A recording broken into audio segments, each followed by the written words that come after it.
Boom, Timmy. 10-minute Tuesday. We've got 10 minutes now. We've got 9 minutes and 53 seconds to get all our thoughts out on this beautiful Tuesday in Southern California. And by beautiful, I mean not that beautiful. I feel like, so we did 10-minute Tuesday last time, and we're like, oh man, we're going to be pushing it up until 10 minutes, and then it was like 6 minutes and 3 seconds, and we're like, whew, I felt forever. Yeah. I think we're going to be the same here. I think we can get it done in under 10. All right, well, let's go. Well, first off, shameless plug, Biz Launch Academy's live. We help take you step by step to teach people how to do what you already know, like things you already know. Your knowledge base, you can do your own shit, Timmy. Like you can do it. Yep. Well, and you can work from anywhere. You can work from anywhere. We're working today from my apartment that will be leaving soon, unfortunately, and the podcast will be gone. But Timmy, that's for another day. Today's actual topic is... Wait, where's the Biz Launch Academy? BizLaunchAcademy.co. Yeah, I mean, it'll be in the show notes, Timmy. Rookie. I know that shit. What is today's topic, Timmy? All right, less than 9 minutes remaining, 8 minutes and 45 seconds. So it's very fitting. It's May, it is. Whatever the hell today. What's 15th. today? 14th. And a lot of kids are graduating college today. Hey, don't you think it's today, this month, next month? It's graduation season. Yeah, don't you think it's funny that we are now calling 22-year-olds kids? Yeah, fucking kids. That just happens at some point. Maybe like late 20s, you start doing that shit. It does feel like kids though, but you're right. I think it more or less because we have a cousin who's just graduating and he's always been a kid. Always been a kid. So I think that's part of it. Yeah, definitely. So, graduating college, what did you do straight out of college? So I had a job. I graduated in the wintertime though.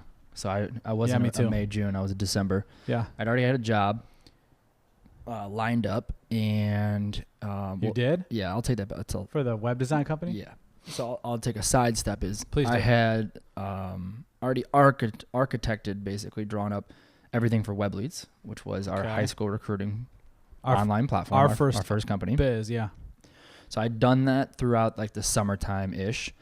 Knew that I wanted to get that developed. Tried to in college with some people, but they weren't advanced enough. And this is 10 years ago or so. So 2007? Developing is a little bit tougher in 2007 than it is 2019. Yeah. And so I couldn't get that done. So then before I went back to college in the fall time, a company had come to me, offered me a job. It was in web design, marketing, development. And so I didn't officially accept that job, but I knew I was going to. How did you get that? I had met them over the summer when I was interning. Doing the internship at the hospital. That's right. Yeah. Yep. And so I basically knew I was going to use that web design marketing agency doing sales, but use that as a way to meet developers to build the app, as well as make money to go pay those developers to build the app. Nice. That's ahead of the time.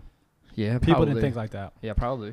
So what I did after college, I graduated in December of 2006.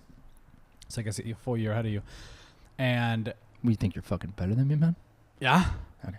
I had an internship down in Florida, and my boss from college, I did like this mini internship practicum thing. He called me and said, hey, do you want to do an internship? I just took a job at University of Central Florida. I'm going to be the director of marketing, whatever it was, like assistant AD, whatever his actual title was. He's like, we're looking for interns, and I'll pay $1,100 a month or $1,200 a month or something. And so I moved to Orlando. I was in Tampa when he offered it to me. Went back to Cleveland for, a couple weeks, and then came back to Florida in Orlando. Moved in with our cousin Jeffy and 4 other guys in a house in Orlando, Florida. I made $1,200, $1,100, whatever it was. So after taxes, it was like $900 and change. And I slept on a couch. It was a blow-up couch, right? No. Or a blow mattress? I slept on a pull-out couch with a blow-up mattress on top of it in a garage in Orlando, Florida. That was my first gig. And then... What was your official title? I don't know. I was guy marketing intern. On the couch. Yeah. Marketing intern. And then they just built a brand new, if you follow football at all, they built a brand new stadium, but I left before that was opening. So I was basically, because I was there in the spring, I was working on basketball stuff, men's and women's basketball. And then I was also working on softball was my gig. And it was actually cool. So Jason was my boss. He let me do whatever the hell I wanted to with softball. So he was like, do your own thing. Like there was zero budget basically. And I could put together any sort of events or things around it to like build interest on a softball team that was pretty okay. And that was that. It was good though. I learned a bunch. I learned how to work with no money at all. Literally. And market shit. Yeah. We would like, go ahead. We have 4. I was going to say, give me an example of like what, we have zero marketing budget. Go ahead, market something. So we would do, like for basketball, we would go and in all the cafeterias, lunchrooms, we had these like cardboard little cutouts. Tabletop tents. Yeah, tabletop tents. Yep. And we would put like the game tomorrow, win $10,000 at the half court shot or whatever. Like you could register to win, stuff like that. Or what would you do with those emails? And what do you guys do? Anything? We didn't. I don't know that we did anything with emails back then. I actually don't remember that. But it was just like to talk about what was going on with the event, like the games tomorrow or game next week or not Duke, but like we had who was it? We had one big team come in that was like a really good top 15 ranked team at the time. So I remember that was a big deal. As far as softball, I would do like, what is it called? Like the Red Hat Club or something like that. I don't know. It's basically like older females. God, what is it? Red Hat Society, I think is what it's Cougars? called. No. Red Hat Society's like people in their 50s or 60s, and they just get together and do like events with the ladies, and they dress up nicely. But we got them out to a softball game, like a local group, and there was like 15, 20 people, which was a good bump. I think we averaged like 120 or 130 per game. It's pretty good though. Yeah, well, I bumped it up. It was like a 40% increase based on like things like that, or I got youth programs out. So it was up. I had the numbers at one point. It mattered at one point. It was up like 40%. And then also we had the highest game ever, which was like 550 or something. It was big time softball. Oh yeah. I would DJ. They give you a raise at all? No. So in game I would DJ, and I would have to also run all the events. So like if a girl came up for, we'd play her walkout song, and then if like the opposing pitcher got pulled, I'd play Hit the Road Jack or whatever, like, or like if they one of our players walked, I would play like Walk It Out, because that was big at the time. Yeah. So I'm doing 80 things while the whole game's going on in the operations. And I'm sure it wasn't like it was probably like old school switchboard type of. It wasn't like all done on a laptop. It was computer, yeah, all the laptop. It's 2007. Yeah. 7, right? Yeah, but 7? still there wasn't. The programs weren't as advanced as they are today.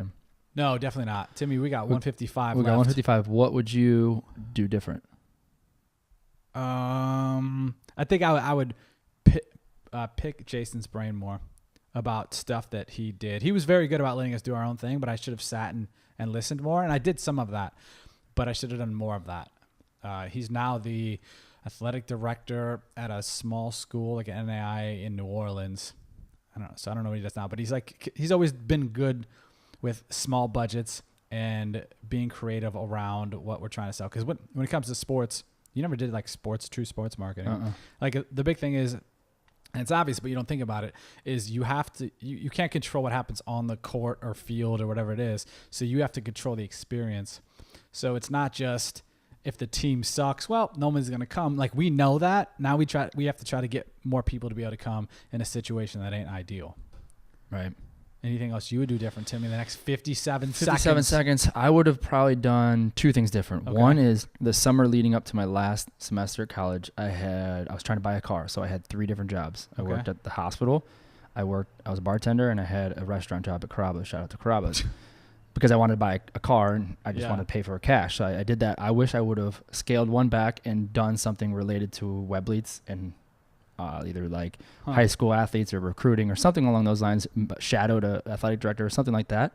And then 2, my college or my job out of college, I would say I would have left it earlier. I was there for just about a year. I would have left after 6 months. That would have been enough to get your money and then get your knowledge base and networking base. Yeah. Nice. Timmy.